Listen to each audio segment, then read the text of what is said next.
मस्जिद नबवी बनाने वाले मेमार ने अल्लाह की तरफ से एक मोजज़ा देखा।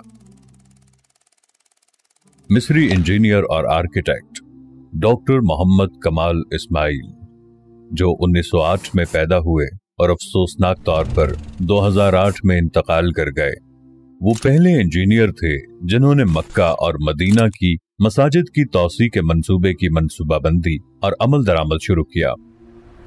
उन्होंने 100 साल की उम्र पाई और 2 मुक़द्दस तरीन मसाजिद की खिदमत में मीडिया की रोशनी, शोहरत और पैसे से दूर रहे।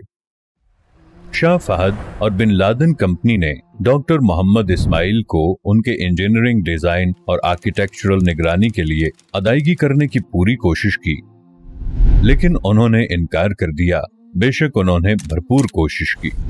जब उन्होंने लाखों डॉलर का चेक वापस किया तो उन्होंने उनसे कहा, मैं 2 मुक़द्दस तरीन मसाजिद में अपने काम के लिए पैसे क्यों कबूल करूं? मैं क़यामत के दिन अल्लाह का सामना कैसे करूंगा? उनके पास हरम शरीफ के संगे मरमर के काम के हवाले से भी हैरत अंगेज कहानी थी, क्योंकि वो मस्जिद हराम के फर्श को संगे मरमर से ढांपना चाहते थे ताकि तवाफ करने वालों के लिए गर्मी को जज्ब किया जा सके। ये संगे मरमर सिर्फ यूनान के एक छोटे से पहाड़ में दस्तयाब था, इसलिए उन्होंने यूनान का सफर किया और हरम के लिए काफी मिकदार में मार्बल खरीदने का मुआहदा किया। ये पहाड़ का तकरीबन आधा हिस्सा था। उन्होंने मुआहदे पर दस्तखत किए, मक्का वापस आए और सफेद संगे मरमर आ गया और बेशक मक्का मुकर्रमा में फर्श पर संगे मरमर लगाने का काम मुकम्मल हो गया। 15 साल बाद सऊदी हुकूमत ने उन्हें मदीना की मस्जिद नबवी में इसी किस्म का संगे मरमर लगाने को कहा, तो इंजीनियर मोहम्मद कमाल ने कहा, जब बादशाह ने मुझसे मस्जिद नबवी को भी उसी संगे मरमर से ढांपने को कहा तो मैं बहुत परेशान हो गया, क्योंकि जमीन पर इस किस्म का संगे मरमर हासिल करने के लिए सिर्फ एक ही जगह थी जो यूनान में थी, और मैं उनके पास जो था उसका आधा खरीद चुका था। लेकिन कमाल ने यूनान में उसी कंपनी में जाकर CEO से मिलने का फैसला किया और फिर वो गए। जब वो आया तो उन्होंने उससे संगे मरमर की बाकियात के बारे में पूछा। CEO ने कहा, ये आपके जाने के फौरन बाद 15 साल पहले फरोख्त हो गया था। तो कमाल को बहुत दुख हुआ। कमाल मीटिंग छोड़कर चले गए और अपने दफ्तर से निकलते हुए वो ऑफिस सेक्रेटरी से मिले और उससे दरखास्त की कि बराह करम बता दें कि वो शख्स कहाँ है जिसने बाकी मार्बल खरीदा था। उसने कहा कि इतने पुराने रिकॉर्ड से जानना मुश्किल होगा। कमाल की दरखास्त पर उसने पुराने रिकॉर्ड तलाश करने का वादा किया। कमाल ने उसे अपने होटल का पता और नंबर दिया और अगले दिन दोबारा मिलने का वादा किया। कमाल ने ऑफिस से निकलते हुए अपने आप से कहा, मैं क्यों जानना चाहता हूं कि किसने ये खरीदा है।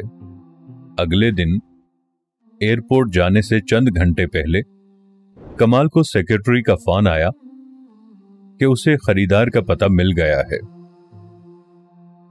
कमाल सुस्त रवि से उनके दफ्तर में ये सोचकर चले गए कि वो खरीदार के पते का क्या करेंगे, क्योंकि कई साल गुजर चुके थे। कमाल दफ्तर पहुंचे और सेक्रेटरी ने उन्हें उस कंपनी का एड्रेस दिया जिसने बाकी मार्बल खरीदा था। कमाल कहते हैं कि उनका दिल धड़कने लगा, पंप करने लगा, जब उन्हें मालूम हुआ कि जिस कंपनी ने मार्बल खरीदा है वो सऊदी कंपनी है। कमाल उसी दिन सऊदी अरब रवाना हुए और वहां पहुंचकर वो सीधे मार्बल खरीदने वाली कंपनी के दफ्तर गए और डायरेक्टर से मिले और उससे पूछा कि उसने संगे मरमर का क्या किया है जो उसने कई साल पहले यूनान से खरीदा था। उसने बताया कि उसे याद नहीं था, इसलिए उसने कंपनी के स्टॉक गोदाम से राबिता किया और उनसे यूनान से सफेद मार्बल के बारे में पूछा, तो उन्होंने बताया कि तमाम मिकदार दस्तयाब है और कभी इस्तेमाल नहीं हुई। कमाल जोर जोर से रोने लगे और कंपनी के मालिक को पूरी कहानी सुनाई। कमाल ने मालिक को एक खाली चेक दिया और उससे कहा कि आप जो रकम चाहते हैं लिख दें। जब मालिक को मालूम हुआ कि संगे मरमर मस्जिद नबवी के लिए है तो उसने कहा, मैं 1 रियाल भी कबूल नहीं करूंगा। अल्लाह ताला ने मुझसे ये संगे मरमर खरीदवाया और इसको भुला दिया, क्योंकि इसे मस्जिद नबवी के लिए इस्तेमाल करना था। सुब्हान अल्लाह, क्या हैरत अंगेज कहानी है। बेशक अल्लाह बेहतरीन मनसूबा साज है। अल्लाह कमाल को जन्नतुल फिरदौस में आला मकाम अता फरमाए। आमीन।